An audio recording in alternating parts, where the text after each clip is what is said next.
बिस्मिल्लाहिर्रहमानिर्रहीम। दीनी टीचर के मोहतरम नाज़रीन और सामीन, अस्सलाम वालेकुम वरहमतुल्लाहि वबरकातुहू। आज का जो मैं बयान लेकर हाज़िर हुई हूँ, एक वली अल्लाह की तौबा का है। तौबा बंदे को अल्लाह के करीब कर देती है। बाज़ दफ़ा हम इतने गुनाह करते हैं और जब उन गुनाहों को करने के बाद अल्लाह ताला से सच्चे दिल से तौबा करते हैं तो मेरा रब उन सारे गुनाहों को माफ़ फरमा देता है। हम लोग तो ये कहते हैं कि गुनाह होंगे तो अल्लाह से तौबा करेंगे। हमारे तो ज़माने में गुनाह ही नहीं, सारे ही नेकोकार हैं माशाल्लाह। गुनाह होंगे तो अल्लाह से तौबा करेंगे, ऐसा नहीं है। हर वक़्त, हर लम्हा, हर घड़ी अल्लाह ताला से अपने गुनाहों की माफ़ी तलब करनी चाहिए। बेशक वो माफ़ करने वाला है और उसके साथ अपने बंदे से बहुत ज़्यादा प्यार करने वाला है। मैं आपको एक छोटी सी मिसाल पेश करती हूँ। बाज़ दफ़ा हमारा भाई, हमारी बहन या कोई अज़ीज़ व क़ारब हमसे नाराज़ हो जाता है और जब वो नाराज़ हो जाता है तो हम बहुत ज़्यादा परेशान होते हैं। वो हमसे बोलना बंद कर देता है, हमसे बातचीत करना बंद कर देता है और ना ही वो हमारे करीब आता है, ना ही हमारा हाल अहवाल पूछता है। जब हम उससे पूछते हैं कि तुम हमसे क्यों नाराज़ हो, क्या बात है, किस वजह से तुम हमसे बात नहीं कर रहे, और जब वो हमें बताता है कि तुमने मेरी दिल आज़ारी की, इसी वजह से मैं तुमसे नाराज़ हूँ, और जब हमें अपनी गलती का ख्याल आता है और जब हमें अपनी गलती पे नादम होते हैं तो हम क्या करते हैं, उससे माफ़ी मांगते हैं, उसे राज़ी करने की कोशिश करते हैं। तो मेरी बहनों, इसी तरह ही बाज़ औक़ात हमें पता नहीं होता, कई मामलात ऐसे हो जाते हैं कि हमसे कोई ना कोई अल्लाह की नाराज़गी करने वाला काम हो जाता है, अल्लाह ताला की नाफरमानी हो जाती है, जिससे अल्लाह रब्बुल इज़्ज़त हमसे नाराज़ हो जाता है। और जब अल्लाह के बंदे अल्लाह से रात को सोने से पहले माफ़ी मांग कर सोते हैं और हर वक़्त डरे सहमे रहते हैं, इंशाअल्लाह ताला रब्बे करीम उनको ज़रूर माफ़ फरमा देता है। हम तो बहुत दलेर लोग हैं, हम तवज्जो ही नहीं करते। अज़ीज़ भाइयों और बहनों, हम तो उस वक़्त अल्लाह से तौबा तलब करते हैं जब मोहलत ही नहीं रहती माफ़ी की, हमारी सज़ा का वक़्त शुरू हो जाता है।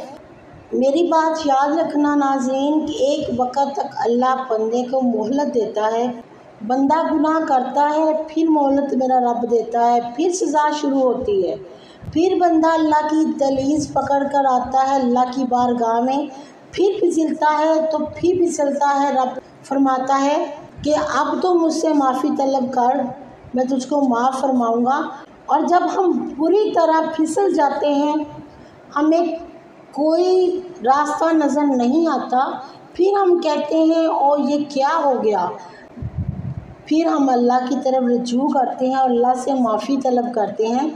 तो अल्लाह ताला की ज़ात देखें कितनी प्यारी है और मेरा रब कितने खुले दिल वाला है कि अपने बंदे को उसी वक़्त माफ़ फरमा देता है, बशर्त ये कि वो अल्लाह ताला से सच्ची तौबा करे। हज़रत हबीब रज़वी रज़ियल्लाहु ताला अन्हो सूद का कारोबार करते थे। अब तो मेरी बहनों, लोगों ने सूद के नाम को बदल दिया है, उसको प्रॉफिट का नाम दे दिया है। अब तो बड़े बड़े लोग हैं और नए नए उनके तजर्बे हैं। अब तो ऐसे हो रहा है कि वो जो प्रॉफिट में से जो पैसे होते हैं, मैं कहते हैं हम किसी गरीब को दे देते हैं। आप मुझे एक बात बताएं, कभी गंदे पानी से वज़ू हुआ है? क्या गंदी रकम से गरीबों का भला हो सकेगा? हमें स्वाब मिलेगा इस चीज़ का? ये तो खुला मजाक है दीन के साथ। क्या नबी करीम सल्लल्लाहु अलैहि वसल्लम से भी ज़्यादा इन लोगों को गरीबों से प्यार है? मेरे नबी करीम सल्लल्लाहु अलैहि वसल्लम ने कब फरमाया कि तुम सूद ले लो और गरीबों को दो? हजूर हबीब अजमी कहते हैं कि मैं सूद के कारोबार करता था। हज़रत हसन कभी कभी मुझे मिलते और कहते कि मोहलत है, फ़ायदा उठा लो। कहीं ऐसा ना हो कि तेरी सज़ा शुरू हो जाए और मोहलत ही ना बचे। तू तो अपने आप को ऐसे समझ रहा है कि तू बड़ा स्मार्ट है, अक्लमंद है, बंदों को धोखे दिए जा रहा है, कोई तुझे पकड़ नहीं रहा, ये मोहलत है, फ़ायदा उठा। और जब वो पकड़ने पे आता है तो मेरा रब अपने बंदे को बहुत बुरी सज़ा देता है। इन्ना बत्श रब्बिका ला शदीद, बेशक तेरे रब की पकड़ सख्त है। तू तौबा कर ले, अगर मोहलत है, वक़्त है, तौबा कर ले। हज़रत अजवी रज़ी अल्लाह ताला अन्हा फरमाते हैं कि ये बात उनकी मेरे दिल पे असर ना करती। मैं जी में इरादा करता, फिर चुप कर जाता। मेरे पास बड़ी रकम थी जो मैंने लोगों को दे रखी थी। मैं सूद पे पैसे लाता, इसी से मेरा काम चलता। मैंने अखबारों में पढ़ रखा है कि लोगों ने अरबों बैंक में रखे हैं, सूद का कारोबार करते हैं और कमाई खाते हैं। माज़अल्लाह अस्तगफिरुल्लाह। फरमाते हैं एक दिन क्या हुआ, मैं एक बंदे की गोश्त की दुकान पर गया। मैंने उससे सूद के पैसे लेने थे। मैंने उससे कहा कि मेरे पैसे इधर रखो। उसने कहा कि यार मेरे पास पैसे नहीं हैं, मोहलत दो।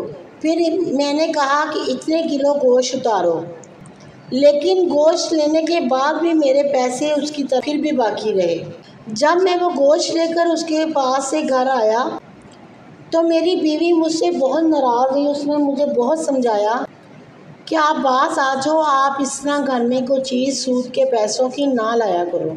हज़रत हबीब अज़मी कहते हैं कि मेरी बीवी ने पकाने के लिए जब हंडिया चूल्हे पर चढ़ाई, अभी उसने मसाला डालकर इसमें चमचा ही हिलाया था कि वो सारा गोश्त खून की शक्ल इख्तियार कर गया। और मेरी बीवी चलाने लगी, कहने लगी कि जल्दी आओ कि ये सारा गोश्त ही खून की शक्ल इख्तियार कर गया है, हंडिया में सिर्फ खून ही खून नज़र आ रहा है। कहने लगे कि मेरी बीवी कहने लगी ये वो खून है जो तू गरीबों का निचोड़ कर लाया था। आज हम खून पिएंगे और अपने बच्चों को भी यही पिलाएंगे। मेरे जहन में हज़रत हसन बसरी की आवाज़ गूंजी मेरे जहन में कि वक़्त है, तौबा कर ले, कहीं तेरी सज़ा शुरू ना हो जाए। मेरे कानों में आवाज़ गूंजी कि तू बाज आ जा। मैं समझ गया कि अब सज़ा का वक़्त शुरू हो गया है। मैं तड़पा, बच्चे गोद में बैठाकर मैं खुलकर रोया। मैंने अपनी बीवी से कहा कि आज के बाद मैं ऐसा नहीं करता। मेरी बीवी ने कहा कि तू जा किसी अल्लाह के वली के पास। इधर तो तौबा ही लौट जाती है जब किसी वली के हाथ में हाथ देकर तौबा करेगा और अपनी बात पर कायम रहेगा और तेरे ईमान को हरारत महसूस होगी तो इंशाअल्लाह ताला अल्लाह ताला तेरी तौबा को ज़रूर कबूल करेगा। कहते हैं कि मैं घर से निकला और जब हज़रत हसन बसरी के पास गया तौबा करने, तो मैं रास्ते में था तो छोटे छोटे बच्चे खेल रहे थे। तो एक बच्चे ने पुकारा, पीछे हट जाओ, हटो, पीछे हटो, बहुत बुरा और सूदखोर इंसान आ रहा है, ये ना हो कि इसका साया हम पर पड़े और हम बिन हुस्सत वाले हो जाएं। हज़रत अजमी फरमाते हैं कि मुझे बड़ी ज़बरदस्त दिल पर चोट लगी और मैंने कहा, या अल्लाह, तेरी नन्ही मखलूक भी मुझसे नफ़रत करती है। मैं हज़रत हसन बसरी के पास गया तो उनके कदमों में सर रखकर बहुत ज़्यादा रोया। मैंने हज़रत हसन बसरी से कहा कि आप मेरे लिए अल्लाह ताला से दुआ करें कि अर्श का खालिक मुझसे राज़ी हो जाए। सुना है कि जब आप दुआ करते हैं तो रब बड़ी जल्दी आपकी दुआ को सुनता है, और आप ही मेरे लिए दुआ करें। अब तो मेरे बच्चों की हंडिया में भी से खून निकलना शुरू हो गया है। मेहरबानी करके आप मेरे लिए अल्लाह ताला से दुआ फरमाएं। हज़रत हसन बसरी ने देखा आपको बहुत ही ज़्यादा रोते हुए और पशेमान, आपने हज़रत अजमी से कहा कि तुझे मुबारक हो, मैं देख रहा हूँ कि तेरी तौबा सच्ची है अल्लाह से और अल्लाह ताला तुझसे राज़ी हो जाएगा। मैं देख रहा हूँ ये तेरे अंदर का एहसास, तेरे लफ्ज़ बता रहे हैं तू अल्लाह ताला से माफ़ी तलब करता जा, अल्लाह बड़ा मेहरबान है, जा अल्लाह ताला तुझे माफ़ फरमा देगा। वापस आया तो उसी तरह फिर बच्चे खेल रहे थे। फरमाते हैं डरते डरते इनके पास से गुजरा, यही सोच कर कि पता नहीं अब मेरे बारे में क्या कहेंगे। तो एक बच्चा पुकारने लगा, पीछे हट जाओ, पीछे हट जाओ, अल्लाह का वली हबीब आ रहा है, अल्लाह का वली अजमी आ रहा है। कहीं ऐसा ना हो कि हमारे पैरों से मिट्टी उड़ जाए और वली के कपड़ों पर गिर जाए और हम अल्लाह के वली के बेअदब हो जाएं। पीछे हट जाओ, रास्ता दे दो। उन्होंने कहना शुरू कर दिया कि अल्लाह अकबर, अल्लाह पर कुर्बान जाएं। हज़रत अजमी फरमाते हैं कि अभी तो मैंने अल्लाह से तौबा ही की थी और मेरे रब ने अपनी मखलूक के दिल को भी मेरी तरफ मोड़ दिया। देखा आपने कि हज़रत अजमी ने किस तरह अल्लाह ताला से सच्चे दिल से तौबा की, तो अल्लाह ताला ने उनकी तौबा को कबूल फरमाया। तो अभी भी नाज़रीन मोहल्लत का वक़्त है, अल्लाह ताला से सच्चे दिल से तौबा करो। जब वो वाला वक़्त आ जाता है तो फिर मुश्किल हो जाती है। हमारे रसूलुल्लाह सल्लल्लाहु अलैहि वसल्लम ने फरमाया, रब से दुआएं किया करो, वो तुम्हारे दुखों को राहतों में बदल देता है। अल्लाह ताला हम सब को नेकियां करने की तौफीक अता फरमाए और अल्लाह से अपने गुनाहों की माफ़ी तलब करने की, हर लम्हा हर घड़ी तौबा करने की तौफीक अता फरमाए। तो इसी के साथ अब मैं इजाज़त चाहूँगी। अल्लाह ताला से दुआ है कि अल्लाह ताला आपको हर आज़माइश, हर परेशानी से महफूज फरमाए और आपकी हर तकलीफ़ को, हर दुख को राहत में बदले। यदि अगर आपको आज की वीडियो अच्छी लगे तो दूसरों के साथ ज़्यादा से ज़्यादा इस पर शेयर करें और मेरे चैनल को सब्सक्राइब करना मत भूलिए। दुआ में याद रखिएगा, अपना बहुत सा ख्याल रखिएगा। इंशाल्लाह फिर हाज़िर होंगे किसी नई वीडियो के साथ। तब तक के लिए इजाज़त चाहूँगी। अल्लाह निगहबान।